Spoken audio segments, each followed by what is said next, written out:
Okay, this one, the x is there, so the slope was 1 over 1.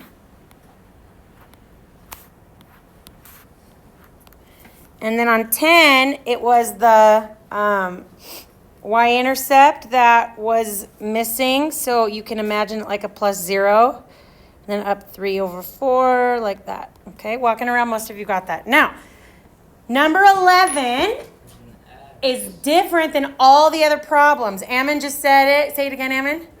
It's an x, not a y. So this one is the one exception to that question that Cheyenne asked earlier when she said, is it always going to be that way, right?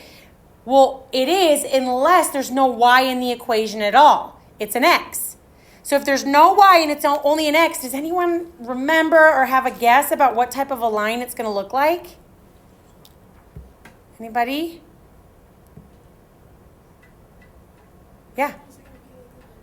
Vertical, Trina, good. This is what it looks like when our slope is undefined. Okay? So how do I know where to put the vertical line, do you think?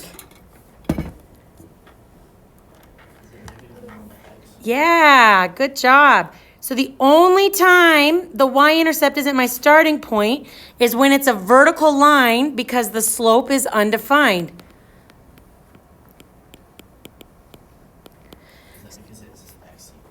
Exactly. It's because it's x equals and there's no y in there at all. So it's not mentioning the slope at all. You got it. But if it says y equals and then just y-intercept, that's just saying that the slope is 0. Yes. Got it. Okay, how are we doing? Okay? That's all the graphing linear review we're going to do. And then starting on Monday next week, we're going to start graphing quadratics once again, just because I'm going to drill it in your brain and send out remind texts and emails home this week.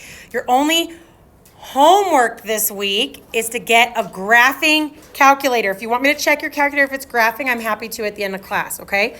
So now what we're going to do is we're going to review the things I'm sure I don't need to because I'm sure you all studied over the break every day for like an hour, right? Okay, so let's review factoring, okay? If you want a calculator, the scientific ones for today are fine, or times tables or the factoring boxes, you can go grab one over there. But that's what we're going to review now for the next 20 minutes is factoring and stuff from last unit, okay? So this one says factoring. Is this, when it says factoring like that, is that the puzzle or is that the extra box? The puzzle or the extra box? Dig back in that brain from a few weeks ago. Is that the puzzle or the extra box? Puzzle. There we go. So if I'm looking at 12, I first start by saying, does it equal 0? Yeah. Does it have a GCF? No. So then I'm ready for my puzzle. Find two numbers that add to -2, but multiply to -3.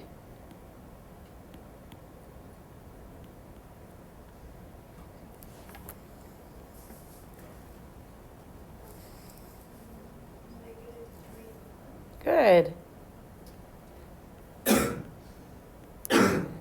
-3x, 1x.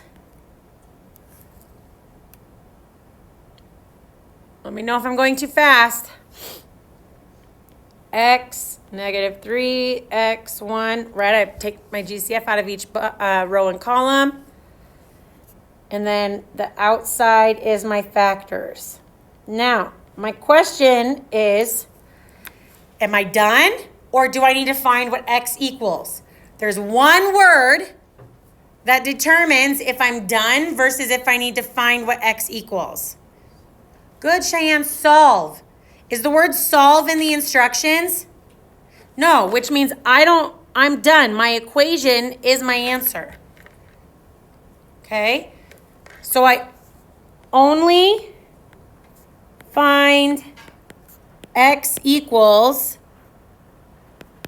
if solve is in the instructions.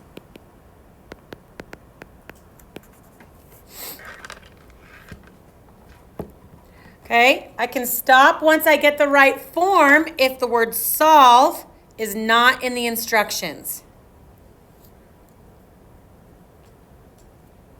Okay, let's review another one. 13. Does it equal 0? Does it have a GCF? Yes. The first one's negative. What do we have to take out as a GCF or else my puzzle won't work? There you go, the negative. Welcome.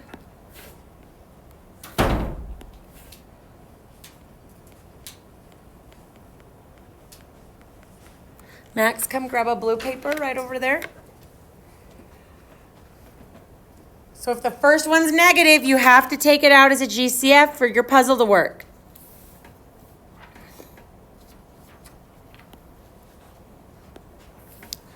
So then I'm going to find two numbers that add to -6 but multiply to 8.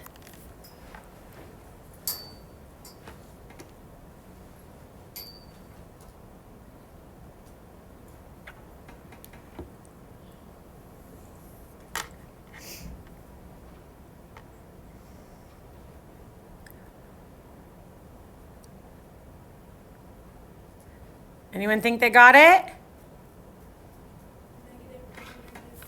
Oh yeah, on a roll today, girl.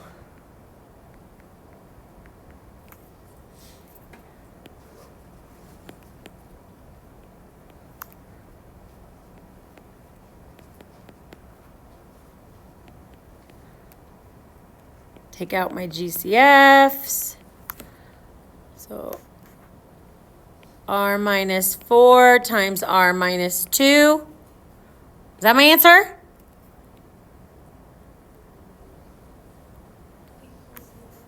Okay, equals 0. What else? It's missing something else. Good, Tatum. I can't, if I take a GCF out, it doesn't just go away. Right? I have to put the GCF back out front. Should that be -8 in the box? Nope, because you use, once you take your GCF out, you use what's there. These are great questions. What else you got? Anything?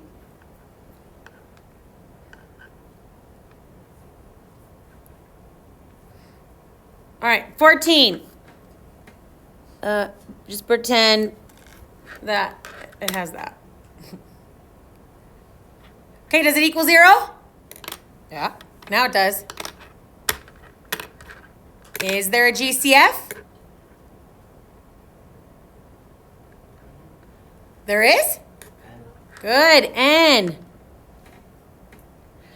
A lot of times the binomial ones, first of all, let's rewind. What does binomial mean again? Anyone remember? Two pieces, good. So the binomial ones sometimes mess you up, but they're even easier because if you take your GCF out, look, that already got rid of the squared. I'm done, I don't need to do a puzzle.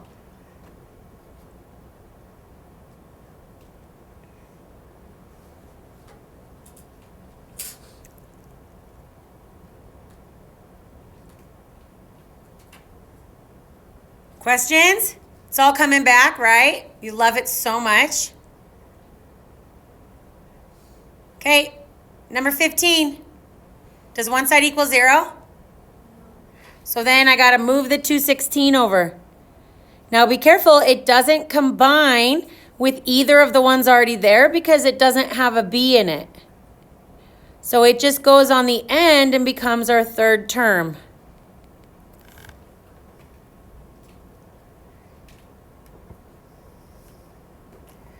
Am I ready for the puzzle or do I have another question to ask? Good, GCF. Is there a GCF? Yep, 4.